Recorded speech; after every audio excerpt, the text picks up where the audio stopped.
So here we'll work through the cerebral lobes in neuroanatomy. We'll run through a key surface anatomy diagram, then mid-sagittal view and lateral view, as well as the cerebral gyri and sulci. Here's our overview of key surface anatomy.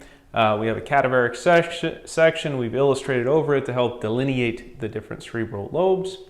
Starting anteriorly, we have the frontal lobe here. We think of the frontal lobe for motor planning, task sequencing, and motor production, as well as language production.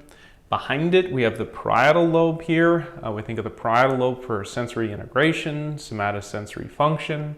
Then behind it, in the back, we have the occipital lobe. We think of the occipital lobe for sensory reception and integration of vision. And then we have the temporal lobe down low here. We think of this for language processing and production. And this is the visual what area? It's an object recognition area. This is our lateral view setup. Here's our homunculus here. This is just a quick bedside cheat sheet sketch that can be really important in terms of localization. So up front in the frontal lobe, we have eye movements and directionality, and we'll see how that can be helpful for localization. We split anteriorly motor, posteriorly sensory. Along with this split in language, anteriorly we have the Broca's area, language production, motor area. Posteriorly we have the Wernicke area, language reception and comprehension, kind of a sensory area. And then we have, at the very back, we have the visual cortex. And visual processing, as it feeds forward then into the temporal lobe, identifies objects, so object recognition, the so-called what area. And then as we feed forward into the parietal lobe, we have location processing, the so-called where area. This is the homunculus here, so this is a coronal slice through. It's really important to know that the leg hangs down here mid-sagittally, and then the arm hangs down, and most laterally is the face and the tongue here, and the hand in sort of a mid-position. And then over the convexity, where here we have the trunk and the hip. And that becomes really important when we look at arterial supply. Now this is a sagittal view, but in coronal view what we'd see is that the anterior cerebral artery covers the leg here, whereas the middle cerebral artery covers the arm, hand, face, and tongue. And so that's really helpful for stroke localization. So in lateral view, here's our frontal lobe here. We have a premotor cortex and frontal eye field, and then the primary motor cortex. These neurons stimulate movement. Starting with the prefrontal cortex here, we divide the prefrontal cortex into three different areas. Lateral for logistical, this is task sequencing. Inferior for impulse control. Think of Phineas Gage, railroad worker hits a spike, goes on the underside of the brain and causes injury, causing disinhibition. And then medially, we think of motivation. If a patient's had a transsphenoidal resection and they've gone medially, there can be an impairment in motivation, leading to something we called abulia. And then inferiorly in the frontal lobe here, we have Broca's area. This is the language output area. Patients with a Broca's aphasia have a non-fluent aphasia. They may understand the words and know what they want to say, but be unable to produce it. And we're going to do some accounting here for the language centers on this side.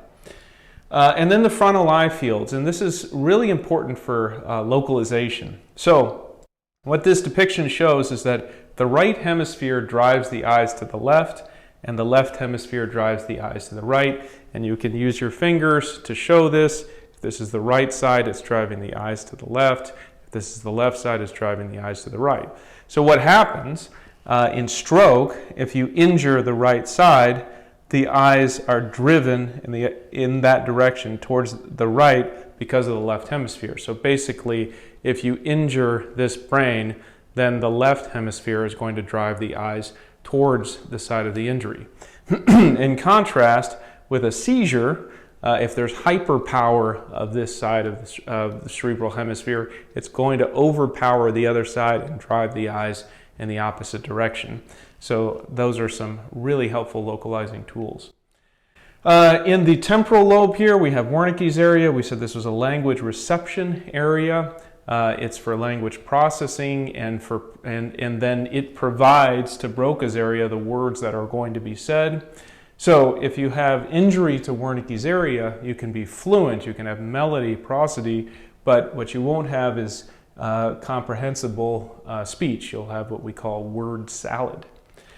The occipital lobe here, moving anteriorly in the temporal lobe, we have the what area, and then moving anteriorly into the parietal lobe, we have the where area. In terms of visual fields, there's a left visual field which covers everything out of the left side of my visual world, and then there's a right visual field which covers everything out of the right side of my visual world, and these visual fields are duplicated in each eye.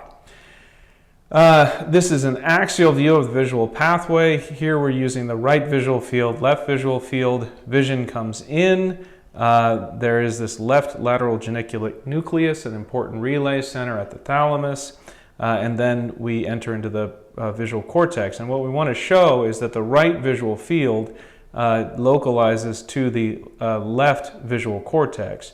So information from the right visual field is going to end up in the left occipital lobe. That's where it's going to be received. Here's the parietal lobe, and we just think of this as the location lobe, the show me the way.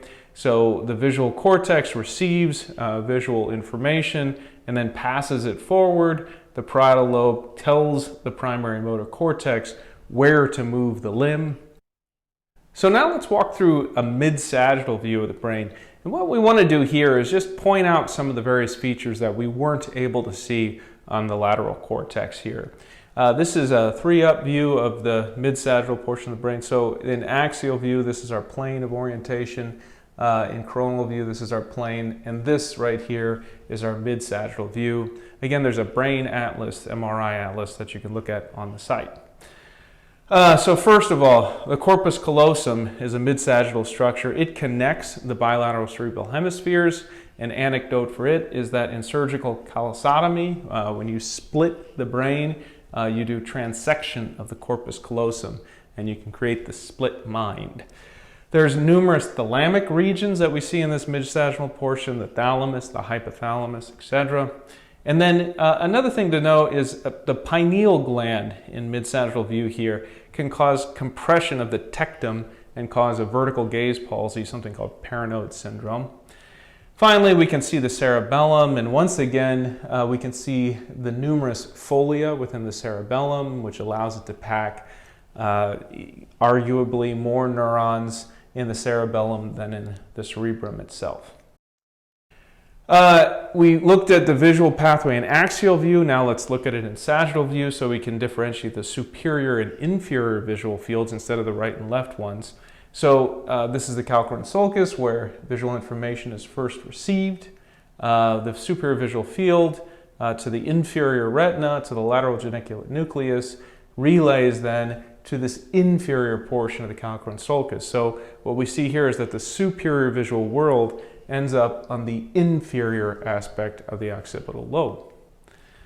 Cerebral gyri and sulci. This is a very detailed tutorial to walk through. What we're going to do is we're going to go through the different gyri and sulci just as they classify in their different lobes. So the frontal lobe has all of these various gyri and sulci, and when you walk through the tutorial on the site, you can see some simplistic ways of differentiating these gyri for yourselves.